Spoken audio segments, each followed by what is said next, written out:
いや、違う。いつも思ってたことじゃないか。世の中腐っている。腐ってる奴は死んだ方がいい。この世に不必要な人間を消すことのできる奴がいるか。いるわけがない。でも僕にならできる。いや、僕にしかできないんだ。やろう。デスノートで。世の中を変えてやる。Aujourd'hui, nous vivons dans une société où la désinformation est omniprésente. Que ce soit sur les réseaux sociaux, dans les médias ou même dans nos conversations quotidiennes, on est confronté à une immersion d'idées, de jugements, de récits, souvent biaisés ou complètement faux. Et dans cette confusion, il y a une autre figure qui se développe discrètement mais puissamment, le manipulateur. Les manipulateurs sont partout, dans les entreprises, sur internet, dans la politique, les mouvements sociaux ou même dans nos cercles proches. Et le plus frustrant, c'est que beaucoup d'entre eux réussissent. Ils savent quoi dire, quand le dire et comment toucher les bonnes failles. Et parfois, ils arrivent à leur fin sans jamais se salir les mains. Et justement, parlons d'un des plus grands manipulateurs des mangas et des animés, Kisaki Teta, l'un des antagonistes les plus marquants de Tokyo Revengers. Alors, comment le décrire en quelques mots? Manipulateur, calculateur, obsédé, tueur, menteur, escroc. Bref, il incarne à lui seul tous les mauvais fruits qui a fait de lui l'un des personnages les plus détestés dans les mangas et les animés. Et pourtant, malgré sa noirceur, malgré ses actes condamnables, il y a quelque chose chez lui qui intrigue. Certains iraient même jusqu'à dire qu'il est inspirant, pas pour ce qu'il fait, mais pour comment il le fait. Il avance avec une vision, une détermination, une stratégie. Et surtout, il n'abandonne jamais. En ça, il ressemble à Takemichi, et peut-être même qu'il le dépasse. Dans cette vidéo, on va parler de ce paradoxe, de ces personnages qu'on déteste, mais qu'on respecte, des manipulateurs qui nous fascinent. Bref, on l'a déjà présenté. Teta Kisaki, manipulation psychologique, escroc, criminel, voleur, meurtre, viol orchestral. Il incarne à lui seul tout ce que l'on déteste instinctivement chez une personne. Il est froid, stratège, obsédé, prêt à tout pour arriver à ses fins. Et pourtant, il voulait devenir un héros. Oui, un héros, à l'image de Takemichi. Et c'est là que ça devient intéressant, parce que ça nous pousse à nous poser une vraie question. C'est quoi, au fond, un héros? On a l'habitude de l'archétype classique, le héros gentil, puissant, courageux, qui sauve les innocents, qui inspire, qui fait toujours le bien. Mais est-ce vraiment ça, un héros? Est-ce que le héros, c'est toujours celui qui agit bien, ou est-ce que c'est aussi celui qui se bat, qui se relève, qui va toujours au bout, même si c'est du mauvais côté? Dans un certain sens, Kisaki est une forme d'anti-héros. Et c'est justement ce qui nous trouble. Parce qu'il est déterminé, visionnaire, efficace et brillant en stratégie. Il a des qualités que l'on admire habituellement, mais au service d'un objectif toxique. Et c'est là qu'on arrive à une vérité plus complexe. On peut admirer certaines qualités d'une personne sans valider ce qu'elle fait. Dans la communauté chrétienne, on voit souvent cette confusion. Par exemple, ils diront qu'une personne homosexuelle est mauvaise ou qu'elle ne peut pas être chrétienne, alors que ce sont certains actes qu'on juge moralement, pas l'identité de la personne. Ou bien, ils diront qu'un enfant né hors mariage est un démon, comme certains le disent, alors que ce sont les circonstances de l'acte qui sont problématiques, pas la personne. Et Kisaki, c'est pareil. Ses actes sont condamnables, mais son idéalisme, sa volonté de ressembler à Takemichi, son obsession de devenir un héros, partait, au fond, d'une intention presque noble. Il voulait marquer l'histoire. Il voulait sauver celle qu'il aimait, mais il a choisi la mauvaise voie. Et ce n'est pas un phénomène nouveau. La manipulation existe depuis la nuit des temps.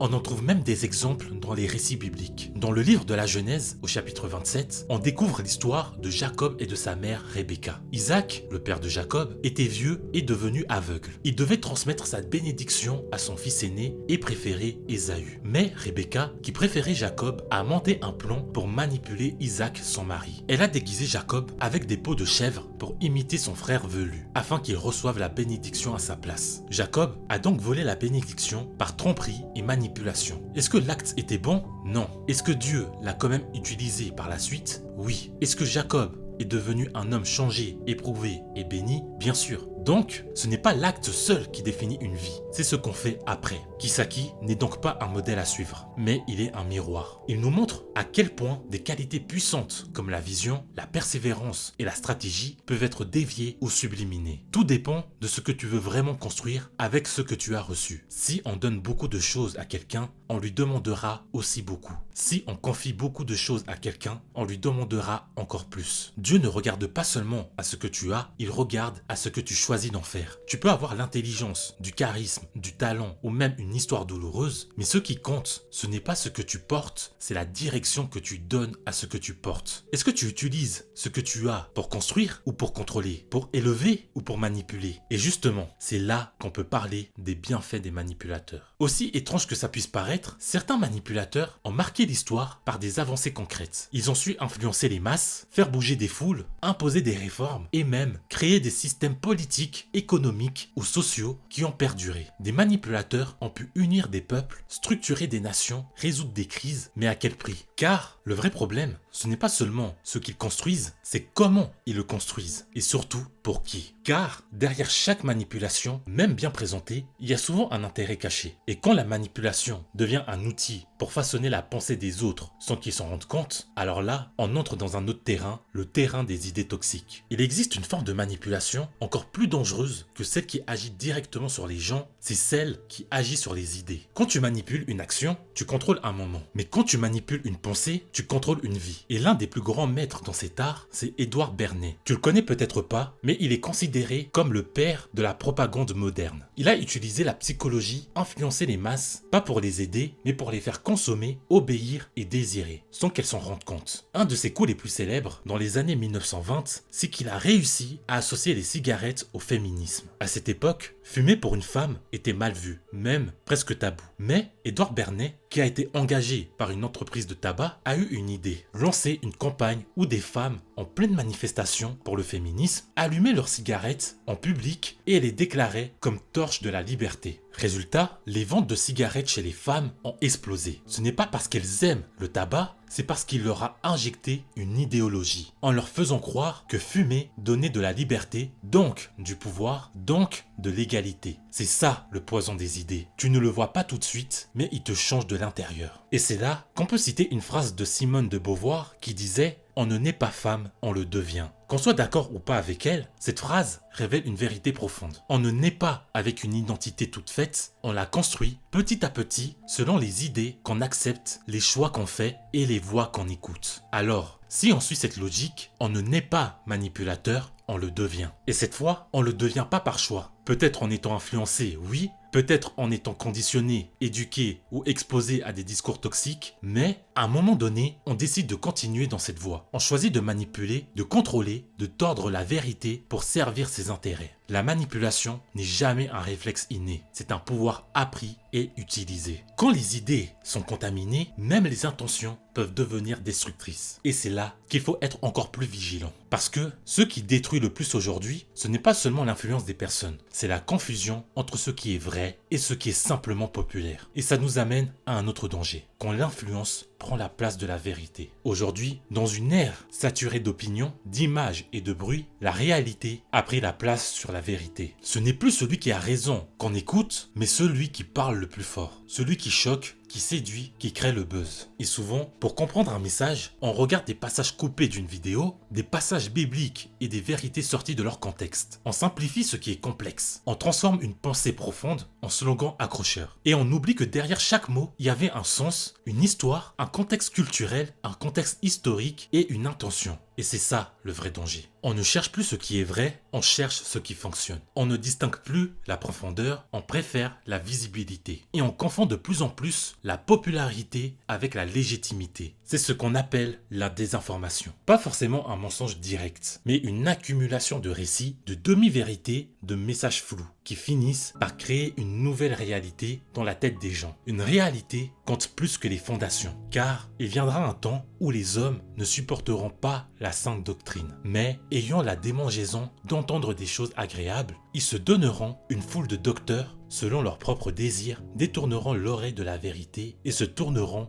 vers les fables. Et ce temps, c'est aujourd'hui. On vit dans une époque où la vérité choque et le mensonge rassure, où les apparences séduisent pendant que les fondations s'effondrent. Et dans ce genre de monde, ceux qui ont une direction claire, même mauvaise, peuvent paraître admirables, parce qu'ils avancent pendant que les autres hésitent. Ils imposent leur vision pendant que beaucoup cherchent encore un sens. Revenons un peu sur Kisaki. Alors non, je ne dis pas que ses actions sont à féliciter, mais une chose est sûre, c'était un mec déterminé. Il avait un objectif, un plan, une vision. Il n'a jamais abandonné. Il s'est inspiré de Takemichi, c'était son héros. Et d'une certaine manière, il a même réussi à l'imiter. Parce que là où Takemichi avait le pouvoir de voyager dans le temps, Kisaki, lui, n'avait que son intelligence, sa ruse et sa stratégie. Et pourtant, dans chaque timeline, il parvenait à arriver à ses fins. C'est seulement après plusieurs voyages temporels que Takemichi réussit enfin à le vaincre. Mais alors, est-ce que ça fait de Kisaki un héros? Est-ce que la réussite suffit à justifier les moyens? La réponse est non. Parce qu'un vrai héros ne se bat pas uniquement pour lui-même. Il agit pour quelque chose ou quelqu'un au-delà de lui. Et même si Kisaki prétendait agir pour Hinata, il faut regarder la base de ses intentions. Il ne cherche pas la victoire pour nourrir son ego ou combler un manque personnel. Il le fait pour conquérir et dominer. Un héros agit pour les autres. Il construit quelque chose de plus grand que lui. Et Kisaki, malgré sa détermination, n'a jamais compris ça. Sa base à lui, c'était Hinata. Une obsession malsaine, possessive, presque pathétique. Il ne se battait pas pour un idéal plus grand que lui. Il se battait pour satisfaire son besoin personnel de conquérir une nana. Et ça, ce n'est pas de l'amour, c'est de la possession. Donc non, ne bâtissez pas votre vie sur une base aussi fragile s'il vous plaît. Après, on va vous surnommer le dérégleur de marché. Une fille, une blessure du passé, si ça vous motive un temps, ok. Mais si vous construisez toute votre vie sur un seul manque, vous finirez par vous perdre en route. Kisaki avait de l'influence, mais ça ne veut pas dire qu'il avait raison. Et c'est ça qu'il faut comprendre aujourd'hui. Ce n'est pas parce que quelqu'un a du charisme qu'il dit la vérité. Ce n'est pas parce qu'un message est viral qu'il est juste. Ce n'est pas parce qu'un homme est suivi qu'il est digne d'être suivi. Et cela n'est pas étonnant, puisque Satan lui-même se déguise en ange de lumière. Il n'est donc pas étrange que ses ministres aussi se déguisent en ministres de justice. Leur fin sera selon leurs œuvres.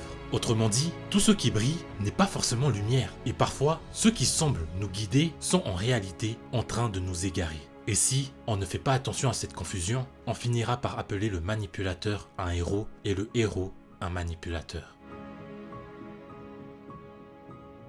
Aujourd'hui, on confond trop souvent la réalité avec la vérité, l'influence avec le bien et la stratégie avec la sagesse. Mais l'histoire de Kisaki nous rappelle une chose essentielle. Ce n'est pas parce qu'un homme réussit qu'il est juste. Oui, il était brillant. Oui, il avait une vision. Et oui, il a été jusqu'au bout de ses idées. Mais ce qu'il a construit reposait sur l'orgueil, l'obsession et la manipulation. Et même s'il ressemblait à un héros, en vérité, il n'en était pas un. Et je vais être honnête avec vous. Moi aussi, à un moment, quand Tokyo Revengers était sorti, j'ai voulu être comme Kisaki. Pas dans ses actes ou sa noirceur, mais dans sa capacité à influencer, à diriger, à comprendre les gens. Je me suis intéressé à la manipulation parce que je voulais aussi contrôler mon environnement. Je voulais comprendre comment faire plier les autres à ma volonté. Mais avec le temps, j'ai compris quelque chose. Le vrai pouvoir, ce n'est pas de manipuler. Le vrai pouvoir, c'est d'aimer, de servir et d'inspirer les autres sans forcer. Parce qu'un vrai héros ne cherche pas simplement à arriver au sommet. Il cherche à élever les autres avec lui. Il ne cherche pas juste à être fort. Il cherche à faire le bien. Et c'est ça qu'il faut retenir. Tu peux avoir de l'intelligence, du talent, de la détermination, mais tout dépend de ce que tu décides d'en faire. Voici le commencement de la sagesse. Acquiert la sagesse et avec tout ce que tu possèdes, acquiert l'intelligence. Parce que ce n'est pas ce que tu sais qui est nécessaire, c'est ce que tu fais avec ce que tu sais qui montre qui tu es vraiment. Ce n'est pas l'intelligence qui fait la grandeur d'un homme, c'est ce qu'il choisit d'en faire. Un héros élève, un manipulateur contrôle. Alors, à toi de choisir qui tu veux devenir.